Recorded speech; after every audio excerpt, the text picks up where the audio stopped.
ನಮಸ್ಕಾರ ವೀಕ್ಷಕರೇ, ಫಸ್ಟ್ ಕನ್ನಡಕ್ಕೆ ಸ್ವಾಗತ. ನಾನು ಶ್ರೀದುರ್ಗಾ.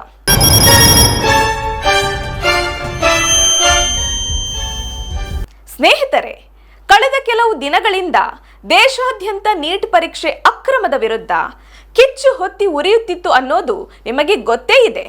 ದೆಹಲಿಯ ಜಂತರ್ ಮಂತರ್ನಿಂದ ಹಿಡಿದು ದೇಶದ ಮೂಲೆ ಮೂಲೆಗಳಲ್ಲೂ ವಿದ್ಯಾರ್ಥಿಗಳು ರಸ್ತೆಗಿಳಿದು ಹೋರಾಟ ಮಾಡಿದ್ರು. ಆದರೆ ಈ ಹೋರಾಟದ ಮಧ್ಯೆ ಅದೆಷ್ಟು ಅಮಾಯಕರ ಮೇಲೆ ಪೊಲೀಸರು ಕೈ ಮಾಡಿದ್ರು. 18 ವರ್ಷದೊಳಗಿನ ನೂರಾರು ವಿದ್ಯಾರ್ಥಿಗಳನ್ನ ಜೈಲಿಗೆ ತಳ್ಳಿದ್ರು. ಆದ್ರೆ ಈಗ ದೇಶದ ಅತ್ಯುನ್ನತ ನ್ಯಾಯಾಲಯ ಅಂದ್ರೆ ನಮ್ಮ ಸುಪ್ರೀಂ ಕೋರ್ಟ್ ಈ ವಿಚಾರದಲ್ಲಿ ಅತ್ಯಂತ ಮಹತ್ವದ ಮತ್ತು ಚಾರಿತ್ರಿಕ ಆದೇಶವೊಂದನ್ನು ಹೊರಡಿಸಿದೆ. ಶಾಂತಿಯುತ ಪ್ರತಿಭಟನೆ ಮಾಡುವುದು ಪ್ರತಿಯೊಬ್ಬ ಭಾರತೀಯನ ಸಂವಿಧಾನಿಕ ಹಕ್ಕು. ವಿದ್ಯಾರ್ಥಿಗಳ ಮೇಲೆ ಅತಿಯಾದ ಬಲಪ್ರಯೋಗ ಮಾಡೋಕೆ ಬರೋದಿಲ್ಲ ಅಂತ ಪೊಲೀಸರಿಗೆ ಸರಿಯಾಗಿಯೇ ಟಾಂಗ್ ಕೊಟ್ಟಿದೆ. ಅಷ್ಟೇ ಅಲ್ಲ, ಜೈಲಿನಲ್ಲಿದ್ದ 18 ವರ್ಷದೊಳಗಿನ ವಿದ್ಯಾರ್ಥಿಗಳನ್ನ ತಕ್ಷಣ ಬಿಡುಗಡೆ ಮಾಡಿ ಅಂತ ಆದೇಶಿಸಿದೆ. ಇವತ್ತಿನ ವಿಡಿಯೋದಲ್ಲಿ ಸುಪ್ರೀಂ ಕೋರ್ಟ್ ನೀಡಿದ ಈ ಐತಿಹಾಸಿಕ ಆದೇಶವೇನು, ಕೋರ್ಟ್ನಲ್ಲಿ ಏನೆಲ್ಲ ವಾದ ವಿವಾದ ನಡೆಯಿತು, ಅರ್ಜಿದಾರರು ಹೇಳಿದ್ದೇನು, ಕೇಂದ್ರ ಸರ್ಕಾರ ಕೋರ್ಟ್ಗೆ ಕೊಟ್ಟ ಸ್ಪಷ್ಟನೆ ಏನು ಅನ್ನೋದನ್ನ ಪೂರ್ತಿಯಾಗಿ ವಿವರವಾಗಿ ತಿಳಿಸಿಕೊಡ್ತೀನಿ. ವಿಡಿಯೋನ ಕೊನೆವರೆಗೂ ನೋಡಿ.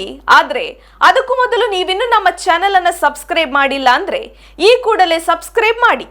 ಮೊದಲನೆಯದಾಗಿ ಸುಪ್ರೀಂ ಕೋರ್ಟ್ ನೀಡಿದ ಪ್ರಮುಖ ಆದೇಶದ ಬಗ್ಗೆ ನೋಡೋದಾದ್ರೆ, ನೀಟ್ ಅಕ್ರಮದ ವಿರುದ್ಧ ನಡೆದ ಪ್ರತಿಭಟನೆಯಲ್ಲಿ ಭಾಗಿಯಾಗಿ ಬಂಧನಕ್ಕೊಳಗಾಗಿದ್ದ 18 ವರ್ಷದೊಳಗಿನ ಎಲ್ಲಾ ವಿದ್ಯಾರ್ಥಿಗಳನ್ನ ತಕ್ಷಣವೇ ಬಿಡುಗಡೆ ಮಾಡಬೇಕು ಅಂತ ಸುಪ್ರೀಂ ಕೋರ್ಟ್ ದೇಶದ ಎಲ್ಲಾ ರಾಜ್ಯಗಳು ಮತ್ತು ಕೇಂದ್ರಾಡಳಿತ ಪ್ರದೇಶಗಳಿಗೆ ಸೂಚನೆ ಕೊಟ್ಟಿದೆ. ಭಾರತದ ಮುಖ್ಯ ನ್ಯಾಯಮೂರ್ತಿ ಸೂರ್ಯಕಾಂತ್ ಅವರ ನೇತೃತ್ವದ ಪೀಠ ಈ ಆದೇಶ ಹೊರಡಿಸಿದೆ. ಈ ತೀರ್ಪಿನಿಂದಾಗಿ ದಂಡನಾತ್ಮಕ ಕ್ರಮದ ಭಯದಲ್ಲಿದ್ದ ಸಾವಿರಾರು ವಿದ್ಯಾರ್ಥಿಗಳಿಗೆ ಮತ್ತು ಅವರ ಪೋಷಕರಿಗೆ ದೊಡ್ಡ ಸಮಾಧಾನ ಸಿಕ್ಕಂತಾಗಿದೆ. ಆದ್ರೆ ಇಲ್ಲೊಂದು ಇಂಪಾರ್ಟೆಂಟ್ ಪಾಯಿಂಟ್ ಇದೆ. ಯಾರ ಮೇಲೆಯೂ ಕ್ರಿಮಿನಲ್ ರೆಕಾರ್ಡ್ ಇಲ್ವೋ, ಅಂದರೆ ಯಾವುದೇ ಹಳೆಯ ಅಪರಾಧ ಹಿನ್ನೆಲೆ ಇಲ್ಲವೋ ಅಂತವರನ್ನು ಮಾತ್ರ ತಕ್ಷಣ ಬಿಡುಗಡೆ ಮಾಡಬೇಕು ಅಂತ ನ್ಯಾಯಾಲಯ ಸ್ಪಷ್ಟಪಡಿಸಿದೆ. ಈ ವಿಚಾರಣೆಯ ವೇಳೆ ಸುಪ್ರೀಂ ಕೋರ್ಟ್ ಬಹಳ ಮುಖ್ಯವಾದ ಒಂದು ಮಾತನ್ನು ಹೇಳಿದೆ. ಶಾಂತಿಯುತ ಮತ್ತು ಕಾನೂನುಬದ್ಧವಾಗಿ ಪ್ರತಿಭಟನೆ ಮಾಡುವುದು ನಮ್ಮ ಸಂವಿಧಾನದ ಪ್ರತಿಯೊಬ್ಬ ಪ್ರಜೆಗೂ ಕೊಟ್ಟಿರುವ ಮೂಲಭೂತ ಹಕ್ಕು. ಪ್ರತಿಭಟನೆ ನಡೀತಾ ಇದೆ ಅನ್ನೋ ಒಂದೇ ಕಾರಣಕ್ಕೆ ಪೊಲೀಸರು ಅತಿಯಾಗಿ ಬಲಪ್ರಯೋಗ ಮಾಡೋದು ಅಥವಾ ದೌರ್ಜನ್ಯ ಎಸಗೋದು ಸರಿಯಲ್ಲ ಅಂತ ಪೀಠ ಬಹಳ ಖಡಕ್ ಆಗಿ ಹೇಳಿದೆ. ಜನ ತಮ್ಮ ಹಕ್ಕುಗಳಿಗಾಗಿ ಧ್ವನಿ ಎತ್ತಿದಾಗ ಅವರ ಧ್ವನಿಯನ್ನ ಅಡಗಿಸೋಕೆ ಪೊಲೀಸ್ ಬಲಪ್ರಯೋಗ ಮಾಡಬಾರದು. ಪ್ರಜಾಪ್ರಭುತ್ವದಲ್ಲಿ ಪ್ರತಿಭಟನೆ ಮಾಡೋ ಹಕ್ಕು ಪ್ರತಿಯೊಬ್ಬರಿಗೂ ಇದೆ ಅನ್ನೋದನ್ನ ಸುಪ್ರೀಂ ಕೋರ್ಟ್ ಮತ್ತೆ ದೇಶಕ್ಕೆ ನೆನಪಿಸಿದೆ. ಅಷ್ಟಕ್ಕೂ ಈ ಪ್ರಕರಣ ಸುಪ್ರೀಂ ಕೋರ್ಟ್ಗೆ ಹೋಗಿದ್ದು ಹೇಗೆ ಗೊತ್ತಾ? ಕಳೆದ ಜುಲೈ 20ರಿಂದ 25ರವರೆಗೆ ದೆಹಲಿಯ ಜಂತರ್ ಮಂತರ್ ಸೇರಿದಂತೆ ದೇಶದ ಬೇರೆ ಬೇರೆ ಕಡೆಗಳಲ್ಲಿ ವಿದ್ಯಾರ್ಥಿಗಳು ಹಾಗೂ ಕಾಕ್ರೋಚ್ ಜನತಾ ಪಾರ್ಟಿ ಬೆಂಬಲದೊಂದಿಗೆ ಅತ್ಯಂತ ಶಾಂತಿಯುತವಾಗಿ ಪ್ರತಿಭಟನೆ ನಡೆಸುತ್ತಿದ್ದರು. ಆದ್ರೆ ಈ ವೇಳೆ ಪೊಲೀಸರು ಅತಿಯಾದ ಬಲಪ್ರಯೋಗ ಮಾಡಿದ್ದಾರೆ, ಅಮಾಯಕರ ಮೇಲೆ ದೌರ್ಜನ್ಯ ಎಸಗಿದ್ದಾರೆ ಅಂತ ಆರೋಪ ಕೇಳಿ ಬಂತು. ಇದರ ವಿರುದ್ಧ ಆರ್ಜೆಡಿ ರಾಜ್ಯಸಭಾ ಸಂಸದರಾದ ಪ್ರೊಫೆಸರ್ ಮನೋಜ್ ಝಾ ಸೇರಿದಂತೆ ಹಲವು ನಾಯಕರು ಮತ್ತು ಸಾಮಾಜಿಕ ಕಾರ್ಯಕರ್ತರು ತಕ್ಷಣ ಸುಪ್ರೀಂ ಕೋರ್ಟ್ಗೆ ಅರ್ಜಿ ಸಲ್ಲಿಸಿದ್ರು.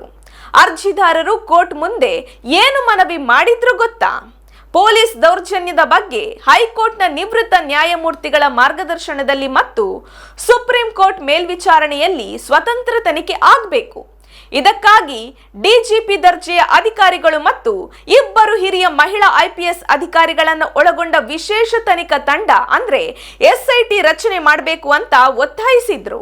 ಅರ್ಜಿದಾರರ ಈ ಆರೋಪಗಳಿಗೆ ಕೇಂದ್ರ ಸರ್ಕಾರದ ಪರವಾಗಿ ಹಾಜರಿದ್ದ ಸಾಲಿಸಿಟರ್ ಜನರಲ್ ತುಷಾರ್ ಮೆಹ್ತಾ ಅವರು ಕೋರ್ಟ್ನಲ್ಲಿ ಸರ್ಕಾರದ ಪರ ವಾದ ಮಂಡಿಸಿದ್ರು. ಮೆಹ್ತಾ ಅವರು ಕೋರ್ಟ್ಗೆ ಕೊಟ್ಟ ವಿವರಣೆ ಹೀಗಿತ್ತು: ಸ್ವಾಮಿ, ಪ್ರತಿಭಟನೆ ಶಾಂತಿಯುತವಾಗಿ ಇರಲಿಲ್ಲ. ಪ್ರತಿಭಟನೆಯ ನೆಪದಲ್ಲಿ ಅಹಿತಕರ ಘಟನೆಗಳು ನಡೆದಿವೆ. ಈ ಹಿಂಸಾಚಾರದಲ್ಲಿ 250ಕ್ಕೂ ಹೆಚ್ಚು ಪೊಲೀಸ್ ಸಿಬ್ಬಂದಿಗಳು ಗಾಯಗೊಂಡಿದ್ದಾರೆ.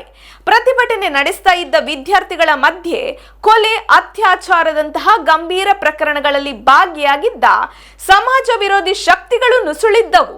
ಸ್ಥಿತಿ ನಿಯಂತ್ರಣಕ್ಕೆ ತರಲು ಪೊಲೀಸರು ಕ್ರಮ ಕೈಗೊಳ್ಳಬೇಕಾಯಿತು ಅಂತ ಮೆಹ್ತಾ ಅವರು ವಾದಿಸಿದ್ರು.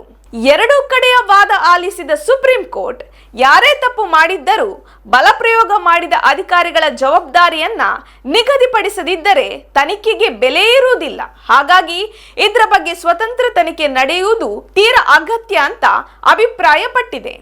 ಅಷ್ಟೇ ಅಲ್ಲ, ಭವಿಷ್ಯದಲ್ಲಿ ಹೀಗಾಗಬಾರದು ಅಂತ ದೇಶಾದ್ಯಂತ ಹೊಸ ಭದ್ರತಾ ಶಿಷ್ಟಾಚಾರ ಸೆಕ್ಯೂರಿಟಿ ಪ್ರೋಟೋಕಾಲ್ ರೂಪಿಸಲು ಸೂಚಿಸಿದೆ. ಅಂದ್ರೆ ಮುಂಬರುವ ದಿನಗಳಲ್ಲಿ ಪ್ರತಿಭಟನೆಯ ವೇಳೆ ಅಶ್ರವಾಯು, ವಿದ್ಯುತ್ ಲಾಠಿ ಮತ್ತು ಪೆಲೆಟ್ ಗನ್ಗಳ ಬಳಕೆಯನ್ನ ಸಂಪೂರ್ಣವಾಗಿ ನಿಯಂತ್ರಿಸಬೇಕು. ಪೊಲೀಸರಿಗೂ ಸೂಕ್ತವಾದ ರಕ್ಷಣಾ ಕವಚಗಳನ್ನ ಒದಗಿಸಬೇಕು. ಸಾರ್ವಜನಿಕರ ಜೀವಕ್ಕೂ ಹಾನಿಯಾಗಬಾರದು. ಹಾಗೆಯೇ ಪೊಲೀಸರ ಸುರಕ್ಷತೆಯು ಮುಖ್ಯ ಅಂತ ಕೋರ್ಟ್ ಹೆಜ್ಜೆ ಇಟ್ಟಿದೆ. ಮೊತ್ತ ಮೊದಲ ಬಾರಿಗೆ ಸುಪ್ರೀಂ ಕೋರ್ಟ್ ವಿದ್ಯಾರ್ಥಿಗಳ ಹಕ್ಕನ್ನ ಎತ್ತಿ ಹಿಡಿಯುವ ಮೂಲಕ ದೇಶದ ಪ್ರಜಾಪ್ರಭುತ್ವಕ್ಕೆ ಮತ್ತಷ್ಟು ಶಕ್ತಿ ತುಂಬಿದೆ. ಶಾಂತಿಯುತವಾಗಿ ಹಕ್ಕು ಕೇಳುವ ವಿದ್ಯಾರ್ಥಿಗಳ ಮೇಲೆ ಕ್ರಿಮಿನಲ್ ಕೇಸ್ ಹಾಕಿ ಅವರ ಭವಿಷ್ಯ ಹಾಳು ಮಾಡಬಾರದು ಅನ್ನೋದನ್ನ ಕೋರ್ಟ್ ಸ್ಪಷ್ಟವಾಗಿ ನಿರೂಪಿಸಿದೆ. ಸುಪ್ರೀಂ ಕೋರ್ಟ್ ನೀಡಿದ ಈ ತೀರ್ಪಿನ ಬಗ್ಗೆ ನಿಮ್ಗೆ ಏನು ಅನಿಸುತ್ತೆ? ಪ್ರತಿಭಟನೆಯಲ್ಲಿ ಸಮಾಜ ವಿರೋಧಿ ಶಕ್ತಿಗಳು ನುಸುಳಿದ್ದು ಅನ್ನೋ ಸರ್ಕಾರದ ವಾದ ಸರಿನಾ, ಅಥವಾ ವಿದ್ಯಾರ್ಥಿಗಳ ಮೇಲಿನ ಪೊಲೀಸ್ ದೌರ್ಜನ್ಯ ಖಂಡನೀಯನಾ? ನಿಮ್ಮ ಅನಿಸಿಕೆಯನ್ನ ಕೆಳಗಡೆ ಕಮೆಂಟ್ ಮಾಡಿ ತಿಳಿಸಿ. ಈ ವಿಡಿಯೋ ನಿಮಗೆ ಉಪಯುಕ್ತ ಅನಿಸಿದ್ರೆ ತಕ್ಷಣವೇ ಲೈಕ್ ಮಾಡಿ, ನಿಮ್ಮ ಫ್ರೆಂಡ್ಸ್ ಮತ್ತು ಎಲ್ಲಾ ವಿದ್ಯಾರ್ಥಿ ಗ್ರೂಪ್ಗಳಿಗೆ ಶೇರ್ ಮಾಡಿ. ಇನ್ನಷ್ಟು ಜಿಜ್ಞಾಸೆಯ ಸುದ್ದಿಗಳಿಗಾಗಿ ನಮ್ಮ ಚಾನೆಲ್ಗೆ ಈಗಲೇ ಸಬ್ಸ್ಕ್ರೈಬ್ ಆಗೋದನ್ನ ಮರೆಯಬೇಡಿ. ನಮಸ್ಕಾರ.